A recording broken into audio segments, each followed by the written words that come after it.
There are ghosts on the road that never ends. I hear their voices sing in the wind.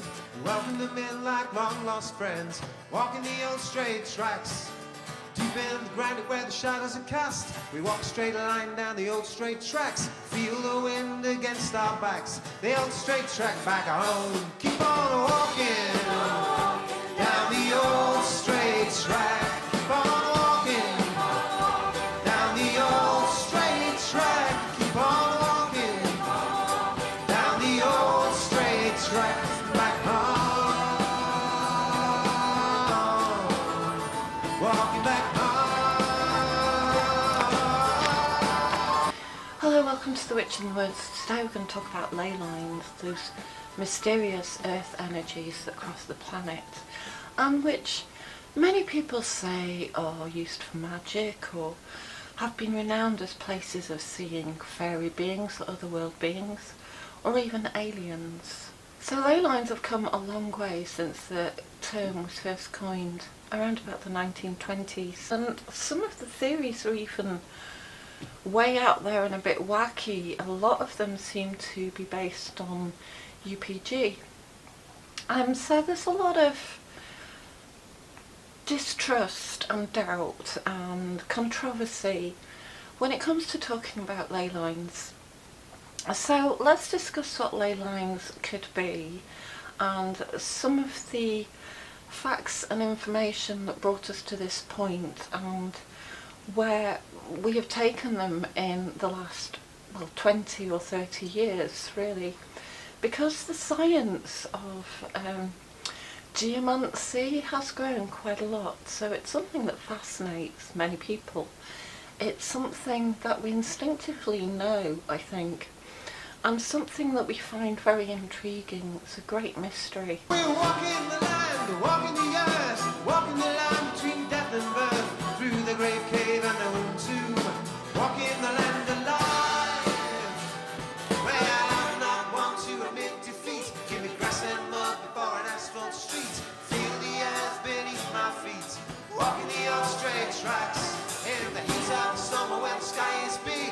We walk straight tracks and we dance our jig, Bob made bread, castle rig, the old straight tracks back home.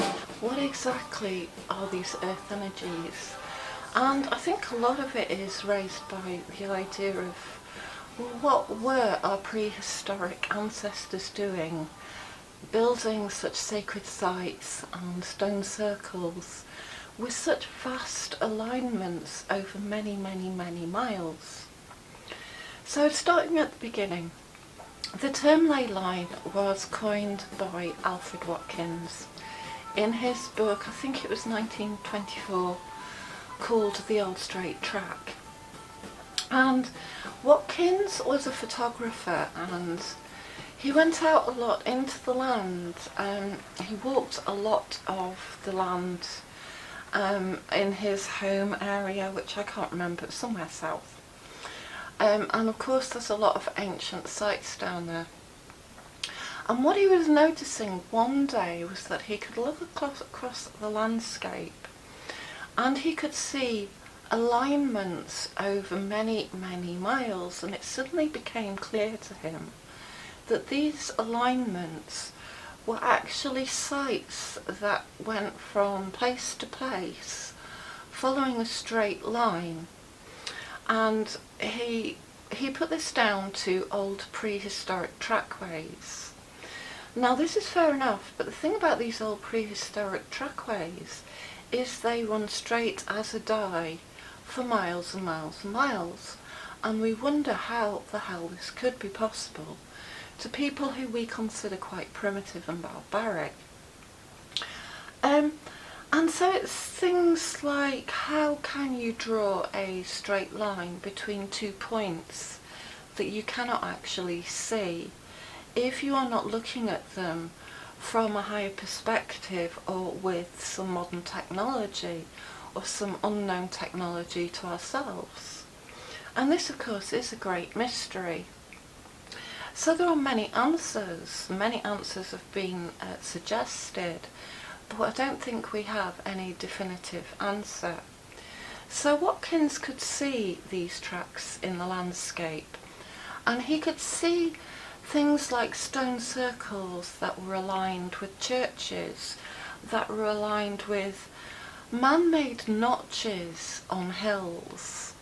And you could look down these tracks and you could see certain features that would direct you to another significant place.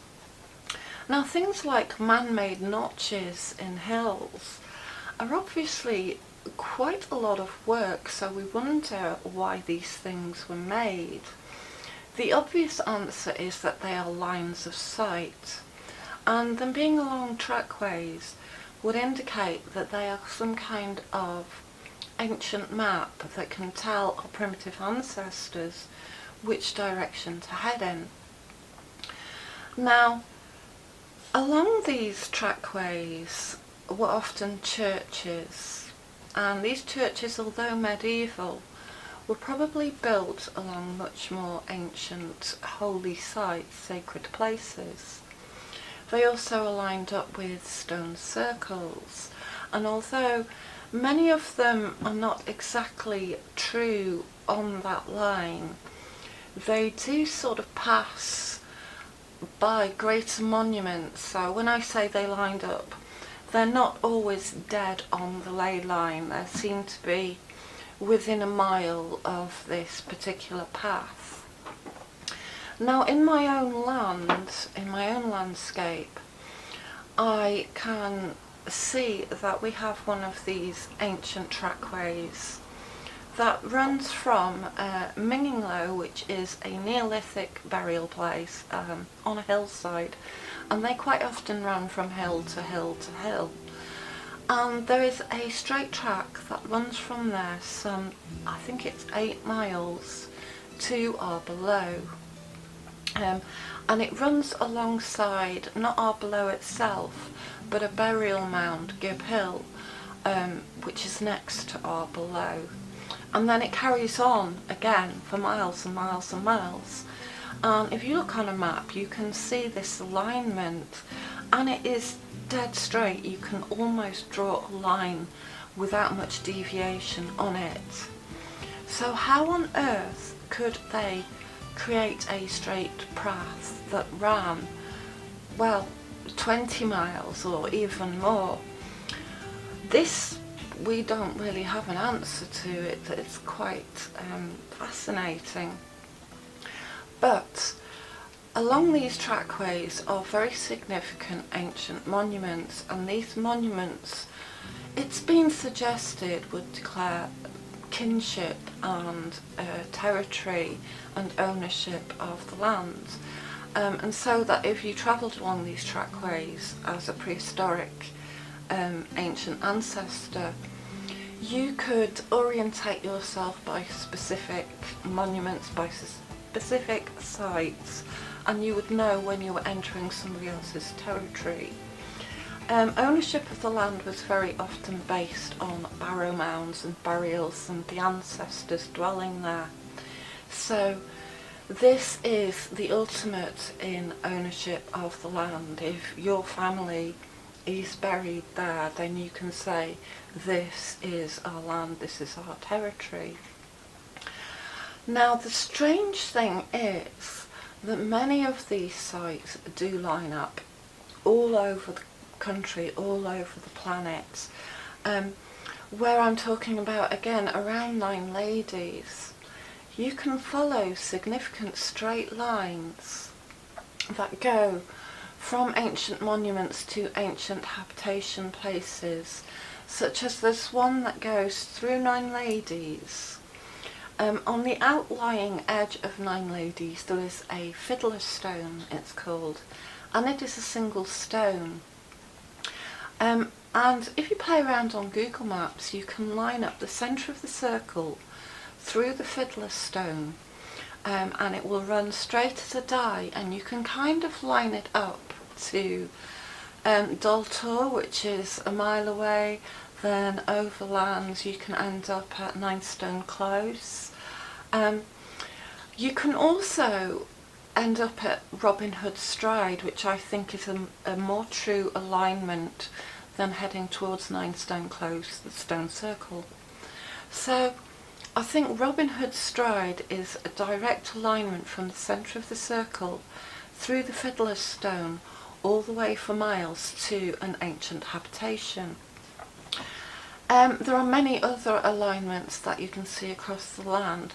So this leaves us with the idea that somehow these ancient people knew exactly what they were doing over miles and miles and miles of open countryside. The funny thing is, if you line up the fiddler's stone through the centre of the circle and you go about 20 miles, you end up pretty much at my house. Yep, I am on that alignment. So it's a very odd, some pieces have good energy. This house has a good energy. And in my mind, I put it down to being on a straight line all the way from just over there, 9 ladies. And it's true that these ley lines can run from one side of the country to the other. So I think our ancestors perhaps could sense these energies, and especially when they walked the land. If you think, it's only for 20 years or so that we have had rubber soles on our feet, and therefore we don't contact the earth energies in the same way as generations and generations and generations before us did, because we absorb that energy through our body and through our feet. And of course rubber is an insulating material. So perhaps our ancestors could sense these energies as they were walking around. Perhaps they knew that certain places had higher energy. Perhaps they instinctively even followed these magnetic grids. Now, this is the other thing about ley lines.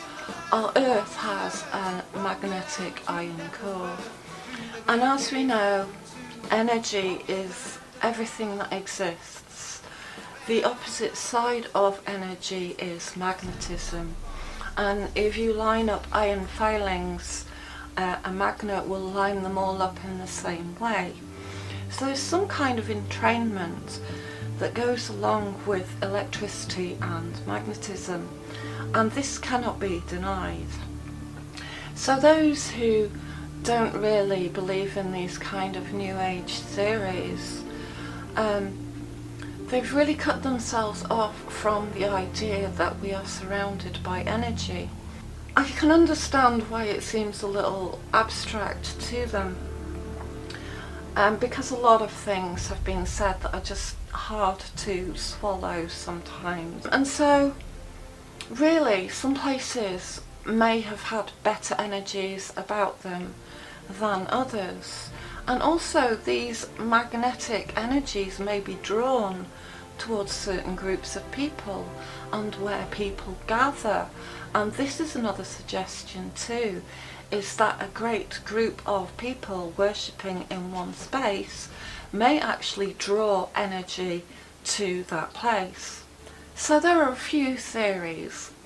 So the first to suggest that these stone circles were aligned to astronomical events was Alexander Thom, and he noted that you could orientate some outer cosmic events by the alignment in these energy circles. Now all over the world these energy circles have been called dragon lines or serpent lines, and the idea is that they are magnetic slithering kind of creatures that cross across the land. And of course the snake is linked to the Kundalini. Now after Alexander Thom, along came the next great famous advocate of these ley lines, who was Michel. And I think above all of them, Michel did so much for the popularity of ley lines today. And he wrote the book A View Over Atlantis, which I read many years ago, and I wanted to get a copy so I could make this video and read it. but I'm afraid I didn't do it, so I'm going to have to go by memory. I've read it a couple of times. And he would point out that in these circles are sacred geometric shapes, such as circles that had alignments of Vesica Pisces, certain alignments of circles, octagons. You can see this in Stonehenge, the way you can map out Stonehenge. He also advocated that a lot of the medieval churches that were built on top of these ancient stone circle sites actually have a vast knowledge of sacred geometry in them. In places like Lincoln Cathedral, which was the largest cathedral in Europe, or definitely in England throughout the medieval era, it was the mother of all cathedrals. And so much energy was put into building these things. And of course, who built them but the Masons? So the Masons may have been carrying on a sacred knowledge that has been passed down secretly, which they are a highly secretive society, relating to sacred geometry, earth energies, building, construction, and magic, really. Ancient secrets of magic and higher states of consciousness. So you can prove, you can see this, that these circles are not just random and that these buildings are not just random.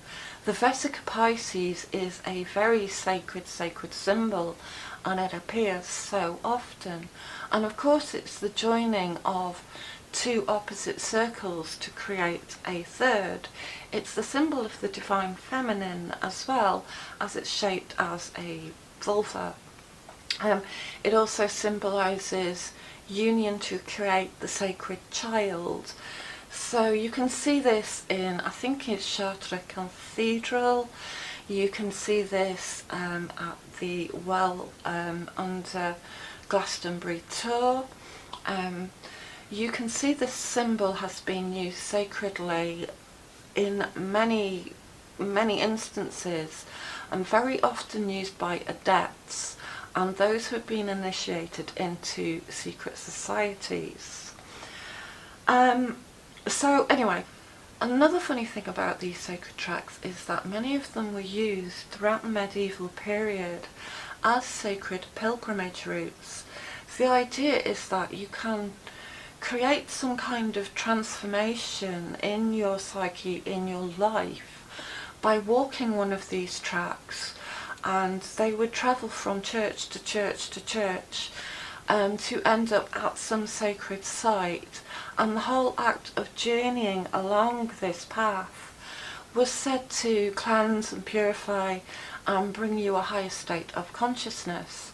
It would take you in touch with a divine kind of energy, and very often you would be humble as you walk this track. Some would even crawl along the track or walk barefoot, or somehow you had to sacrifice some part of your life to take this sacred journey. So in many ways they could also be seen as pilgrimage routes. Now of course there is some idea of tuning into the planet's energy, tuning into planetary energy, in fact, even on a cosmic scale, out there with the stars, out there in the universe. And on many of these sacred sites there is a strange arrangement of two larger circles, or two larger circles or pyramids, and a smaller circle that's slightly off centre, and this occurs again and again and again. And of course this could be seen as the three stars on Orion's belt, and I think it was Graham Hancock who suggested that very wisely. And so this appears again and again, a kind of macrocosm and microcosmic symmetry, reflecting the stars, the planets, the universe in the earth below. And of course the Hermetic Creed is as above, so below. So in some way, trying to emulate the universe on the microcosmic level. And that is metaphysics, of course, which is an ancient science, very popular around the medieval times, I think, definitely around the 17th century, kind of there. So, all of these things seem to be tied up, and it would seem that there is some kind of secret knowledge that the rest of us are not really let into. There are many dowsers who say that they can sense earth energy, and it's true that dowsers have been hired by many corporations because they do not doubt their ability to locate water, minerals. They can sense certain things if they tune into it, and they use two sticks or a pendulum to amplify that energy. So they will walk across a stone circle, and when they got to a certain energy wave, the sticks would move, or if they got to an underground stream, the sticks would move. And so many people can douse these energies at circles, and so there is definitely some kind of evidence that these circles, these stones, these locations are emitting frequencies and energy patterns. They also seem to contain a lot of quartz and granite rocks, and of course we've all heard of the Preseli bluestones that were the first structures of Stonehenge. Now, I was told that by somebody who lived in Wales, that somewhere in the Preseli Mountains they have very strange energies. In fact, in the Preseli Mountains, certain stones tend to send compasses all over the place. So certain stones that have been used quite a lot on these ley lines, in these circles, seem to have magnetic and electrical properties, and very often, as I say, you'll find quartz in these stones. So the whole idea seems to indicate that our ancestors had some ancient knowledge of some kind of acupuncture on the earth, so that where you would place certain stones would be like stimulating a certain acupuncture point on your body. And the thing about ley lines, I'll come back to the ley lines because I've not really mentioned them yet, but where these two ley lines or more intersect, this is where you find great sacred sites and earth mystery structures. In China, they're greatly known for their art of feng shui, which of course is the idea that you can align harmoniously with the dragon energies, the dragon lines of the planet. In fact, all over the world we meet this concept of dragon lines and serpent lines.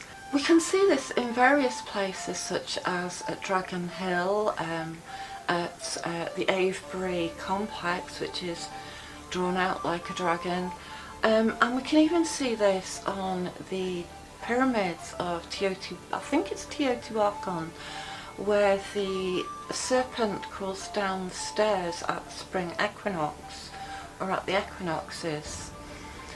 So there's a great affiliation with the idea that these energies are in fact dragons or serpents. Now, another strange phenomena is that these ley lines, these earth energies, these earth grids, and especially where two or more major significant earth lines meet, there are very often pyramids, and these pyramids are found all over vast continents, built at a time when there were not supposed to be any interaction between these parts of the world, and yet they have very similar cultures and very similar buildings. And the pyramid shape that is lined up north, east, south and west, very often, as we see, using the sacred structure of the three stars of Orion as well, or along straight lines that cover vast areas such as in China. These are magnificent and yet just unbelievable structures. We don't know what they were used for. In China, they seem to be going to great lengths to hide them, and the idea is that many of the mounds that we see may in fact be buried pyramids and not mounds at all. Somebody has suggested that Glastonbury Tor is in fact a buried pyramid. I don't know about that, but I do know that you can sense on these hilltops peaks of energy. I'm talking from my own experience. I have visited Silbury Hill once in my life, and a couple of friends took me up there, and we walked up the hill, and there was a point where we were nearing the top where suddenly the energy just dropped, and I was like, whoa, what was that? I stepped into some kind of weird vortex, and one of my friends turned around and he said that's where they excavated it, because they dug out a load of Silbury Hill, and now he said they had packed it with polystyrene. I think this is an urban myth. I don't think they filled it in with polystyrene, but it felt like that. It felt like something not natural was going on in this specific site. So you can really change the energy from one foot to the next foot by just crossing a certain area that's maybe been messed about with by people who don't really understand what they're dealing with. The idea that many people go along and excavate barrow mounds, that's kind of destroying the energy that was set up. I think you should leave those people there. You should leave whatever is in that mound, because I honestly believe that it was a sacred rite, it was a sacred ritual, and it's sacrilege to go and dig your paws all over it just to see what you can find. So yeah, I think you can destroy these sites, you can damage these sites, and sometimes these sites need healing. But the higher up you go, and a lot of these sacred ancient sites were on hilltops, you find kind of vortexes of energy that have risen to a peak. So I can't say any more about that, but there's definitely something in raising those energies up into a point, into a concentrated, specific kind of energy charge, a battery. Going back to the pyramids, this has raised a lot of really wacky theories about alien intervention, alien building, alien contact, and alien civilizations that may have had something to do with our evolution back in the distant past. Now, in 1997, Bruce Cathy wrote a book about his experience of UFOs, and he noticed, he was a pilot, I think in New Zealand, and he saw many UFOs, and he would chase them. I think he worked for the New Zealand military, and he would notice that these UFOs would head off always in a straight line, and they would follow straight paths, and he plotted these paths and found that they would follow the same paths over the world, over the planet. He also then discovered that the military were now putting new structures on this path, new secret military bases, as if they knew about these energy lines and as if they knew about these craft using them, and it's been suggested as an energy to power their crafts, to tune in to those earth grids and to that natural electricity of the planet, that free energy, as it were. So this is another wonderful theory when it comes to ley lines and ancient civilizations, and possibly how these structures, which are beyond our comprehension, that seem to go straight miles and miles, were built or constructed or planned out. This is one of the wackier sides of the ley line theory, so I'll just touch on that and not go too deeply into it. I'll let you make your own mind up about that one. So going back now to the dragon energies or the serpent energies. So of course the most famous of the lines in Britain are probably the Michael and Mary line, and the Michael and Mary line tends to run from the tip of Cornwall all the way up the country towards Norfolk coast. But definitely in the southwest there is a concentration of major significant ancient sites that have been known as pilgrimage sites, as holy sites, that are along this line, and these include Glastonbury Tor and Avebury, Barrow Mump, St Michael's Mount, and that kind of thing. So you can follow this alignment all the way across the country. Of course, Michael, St Michael, is the angel who killed the dragon, and the image of Michael is him spearing the dragon beneath him. And so this is a symbolic representation of harnessing those earth energies, of taming that dragon, of having power over that dragon. Michael, of course, is associated with fire. He is a fiery masculine angel. The Michael line is associated with soul energies.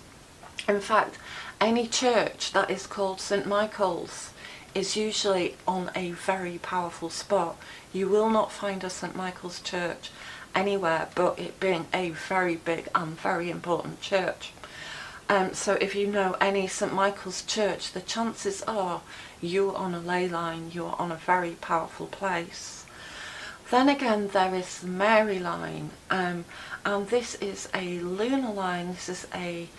Along this line you are likely to find churches dedicated to the Mother Mary, and this was noted as well a long time ago, and it seems there are two sides of this ley line, these energies. There is the feminine side and there is the masculine solar side, and so these are perhaps the most well known. Of course there are other lines. There are the Apollo and Athena lines.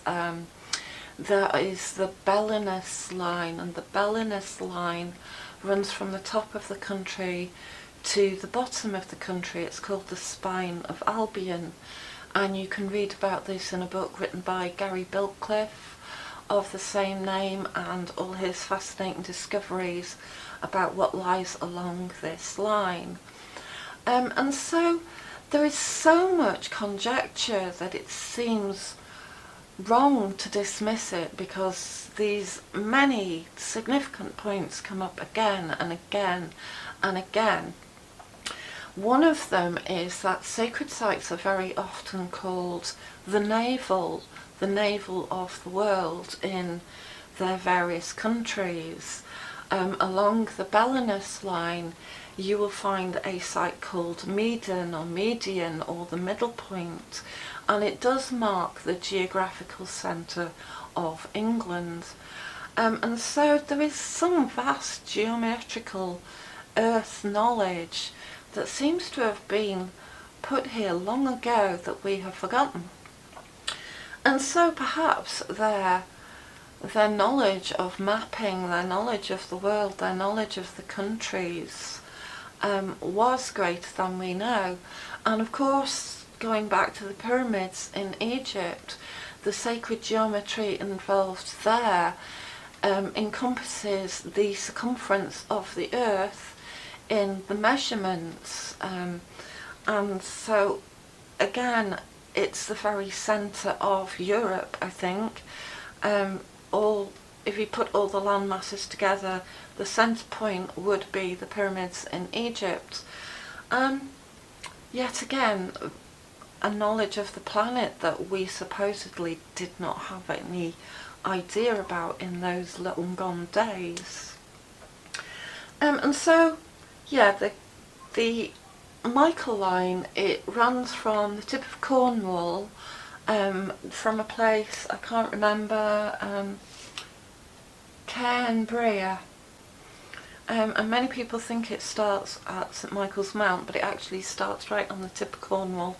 And then it comes to St Michael's Mount, and then it goes all the way across the country. So St Michael's Mount is also a part of another alignment, and this connects three very major points called Michel and sacred islands. Now, islands are sacred, which is why Glastonbury Tor is sacred, St Michael's Mount is sacred, Lindisfarne is sacred. The idea that these islands were supernatural in some way by having to cross the water and having condensed energies about them, being pilgrimage places, holy places. You see it all over Britain. So St Michael's Mount connects Skellig Michael on the tip of Ireland through St Michael's Mount here on England, all the way down to Mont Saint Michel in France, which are very similar islands, both named the same, kind of twin islands, if you like. So St Michael's Mount is connecting many powerful ley lines, which is, you know, you can tell by the way it's called after this greatest of archangels, St Michael, and I wonder what this being's name was before Christianity. So we have vast lines of stones in Karnak, we have them all over Europe, and they seem to have some alignment that would draw you out to connect you to other places. There is a theory by a man called Lockyer, I only heard about last night as I was researching this video, that it's called the Elysia, I think, the Elysia Path something, and the idea that the word Elysia meant rest place, and that you can find many sacred sites all over Europe that have this Elysia route, and that the name appears everywhere all over Europe at sacred sites. And so yet again, it's some idea of walking a pilgrimage route and finding a sacred rest place. So that is another theory. So wrapping up this video about ley lines, let's mention a few simple new theories about ley lines. Of course, one of the newest theories is that, of course, the planet is a crystal, and like every crystal, it has a sacred geometry inside it. And where these points of the crystal of this sacred geometry meet, that is where you find certain powerful energies that run across the planet. So this theory is called the Beck-Hagen's grid. Some people don't really like this theory, some people this theory seems very natural to them. So I'm just going to mention it and I'll let you make your own mind up about that. The idea though is that there are many grids, many nodes, many lines, and many earth energies which are slightly different to ley lines that cross all over the planet.